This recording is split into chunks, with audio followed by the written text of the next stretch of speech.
Apprends-nous l'écho. Apprends-nous l'écho est votre chaîne qui existe afin de promouvoir des connaissances dans les domaines des sciences économiques et de gestion. Il s'agira d'appréhender les notions couplées au cas pratique dans les matières ci-après. Nous avons les mathématiques financières, la statistique descriptive, la comptabilité nationale, la comptabilité générale, la comptabilité analytique et de gestion, la comptabilité des sociétés, le marketing, la gestion budgétaire et financière, l'économie du sport, l'économie du bonheur, l'économie numérique, l'évaluation des projets et la gestion d'investissement, la recherche opérationnelle, la micro et la macroéconomie et des discussions ou débats sur la question liée à l'entrepreneuriat dans les domaines, dans les contextes africains et surtout RD congolais étant donné le cadre de travail. Il est important pour nous de vous signaler que cette chaîne va connaître la participation de beaucoup d'intervenants qui vont mettre à profit leurs connaissances en vue justement de vous aider à comprendre les contours de la science économique et de la gestion. Et surtout, ce qui est intéressant, ce sont les applications qui se présentent à vous et qui vous invitent à vous abonner à cette chaîne et d'activer la cloche de notification en vue d'être averti de nos prochaines vidéos. Ainsi donc, massivement, je vous invite à vous abonner et d'être à la une de nos vidéos. Je vous remercie. Bonjour et bienvenue dans cette première vidéo. Nous avons un thème aujourd'hui que nous allons devoir exploiter ensemble. Il s'agit de la mesure de l'activité économique au travers de la mesure de la production. Le PIB comme un indicateur parmi d'autres les plus utilisés, nous devons avoir des notions sur comment se présente le PIB, comment il se conçoit et comment se calcule le PIB. Le PIB veut dire produit intérieur brut. Les économistes, pour la plupart, considèrent le PIB comme l'indicateur par excellence de mesure du comportement de l'économie d'une nation. Par définition, le PIB ou le produit intérieur brut est une estimation en unité monétaire de la production réalisée sur le territoire national par les facteurs appartenant aussi bien aux nationaux qu'aux étrangers.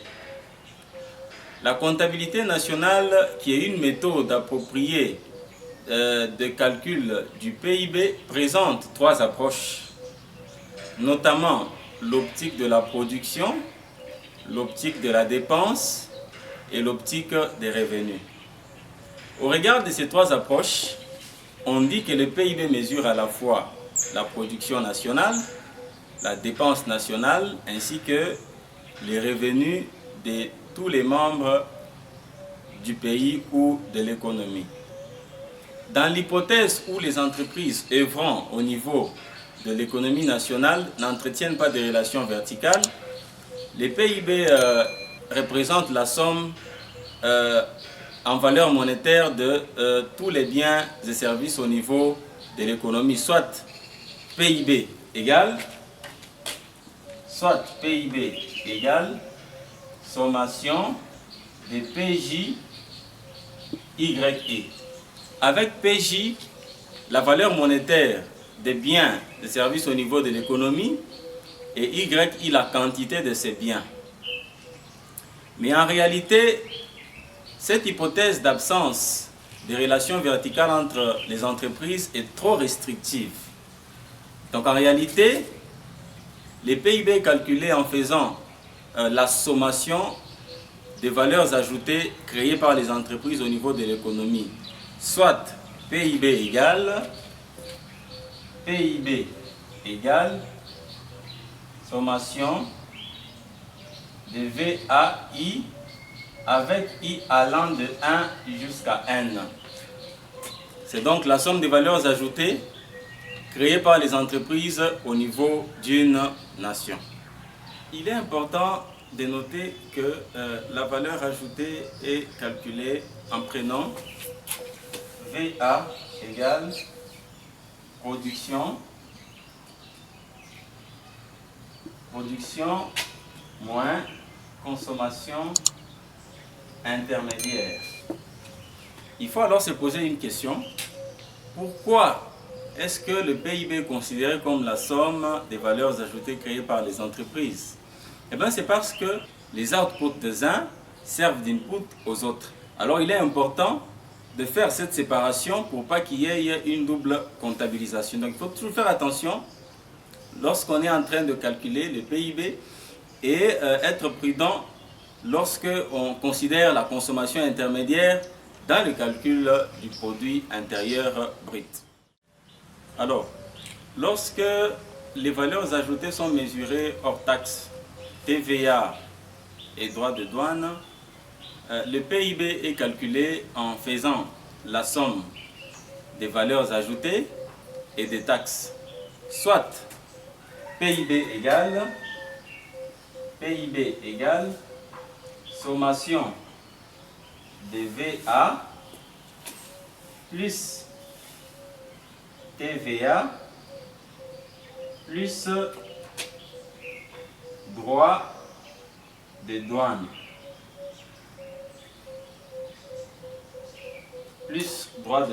PIB égale sommation valeur ajoutée plus taxe sur la valeur ajoutée plus droit de douane.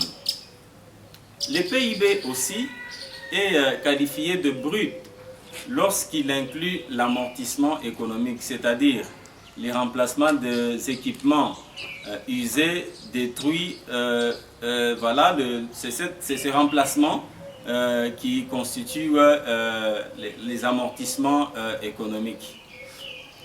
Considérant l'amortissement économique, il y a lieu de déterminer le produit intérieur net, c'est-à-dire qu'il faut alors dans ces cas prendre PIB net, produit intérieur net, qui est égal au produit intérieur brut moins amortissement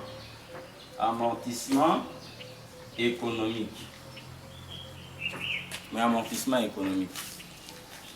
En plus de ça, il faut faire une distinction entre le PIB marchand et le PIB non marchand. C'est quoi le PIB marchand? Le PIB marchand est l'ensemble de valeurs ajoutées ou la somme des valeurs ajoutées créées par les entreprises du secteur privé. Le PIB marchand est la somme des valeurs ajoutées créées par les entreprises du secteur privé, alors que le PIB non marchand est la somme des valeurs ajoutées créées par l'État et les administrations publiques. Il est aussi important de noter que le calcul du PIB ou la mesure de l'activité économique à l'aide du PIB est buté à quelques limites. Notamment, le PIB n'inclut pas dans les calculs le travail domestique ou les activités relevant du secteur informel ou souterrain. En plus de ça, le PIB ne tient pas compte des nuances de l'activité économique sur l'environnement. Beaucoup d'auteurs considèrent le PIB vert comme tenant compte de l'environnement. De ce fait, il est très important dans ce contexte de savoir comment calculer le produit intérieur brut à l'aide de ces trois optiques précitées. Je vous propose dans la suite une application qui va nous permettre de comprendre de manière pratique comment est-ce qu'on calcule le produit intérieur brut à partir de ces trois optiques.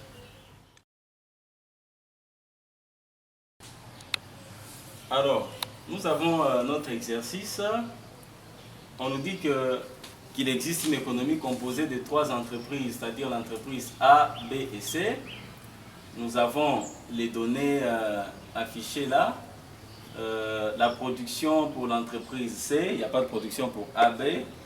Nous avons les salaires payés, nous avons les impôts et les bénéfices.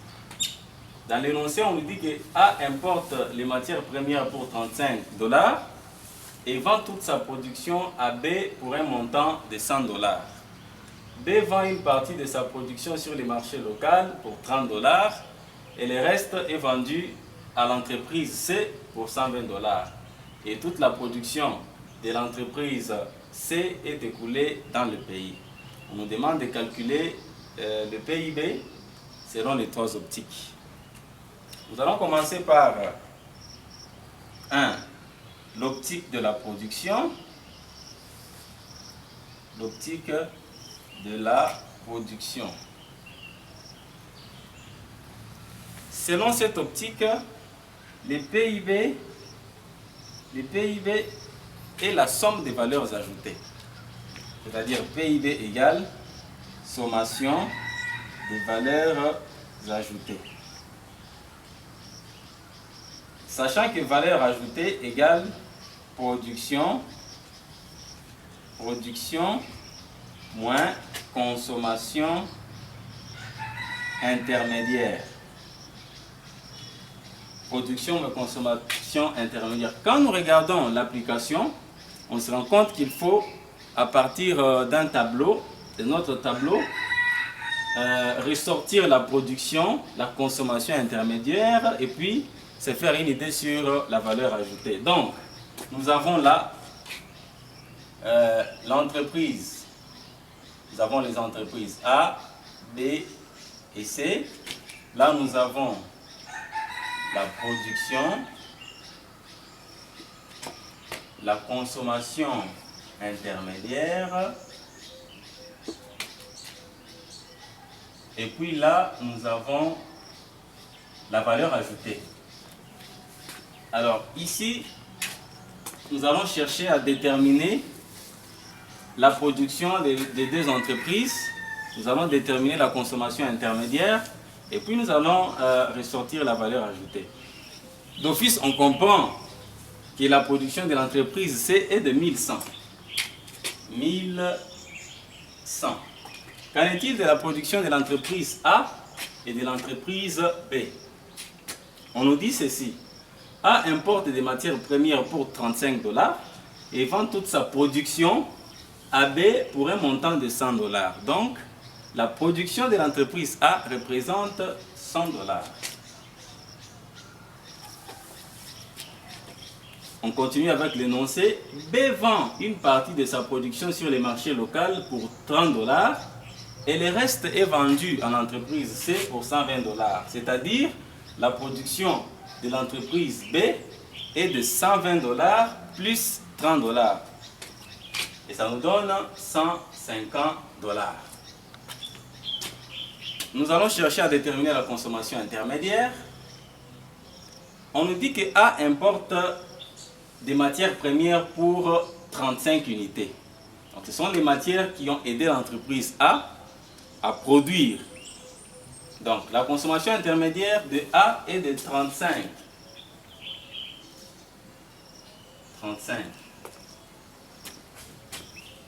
B, voilà, on nous dit que A importe des matières premières pour 35 $, et vend toute sa production à B pour un montant de 100 $. Donc c'est cette production de A qui a facilité la production de B. C'est-à-dire qu'alors à ce niveau, la consommation intermédiaire est de 100 pour l'entreprise B.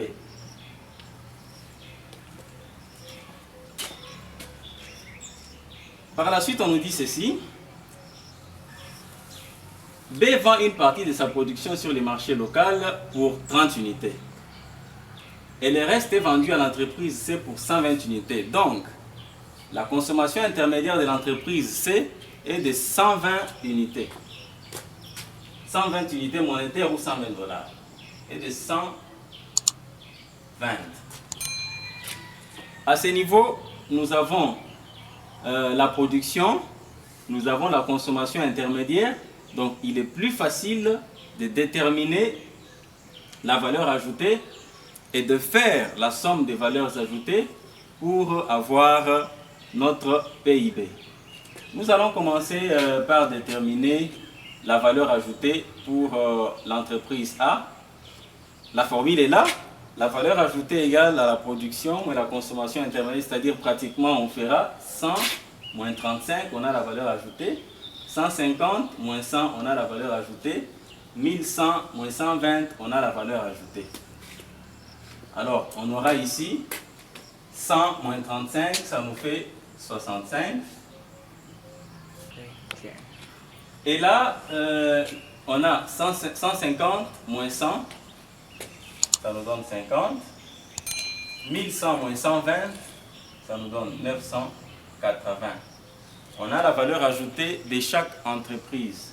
Et ça devient facile pour trouver le PIB. On fait carrément la somme de 980 plus 50 plus 65, ça nous fait 1095 dollars. Donc le PIB égale à 1095 dollars.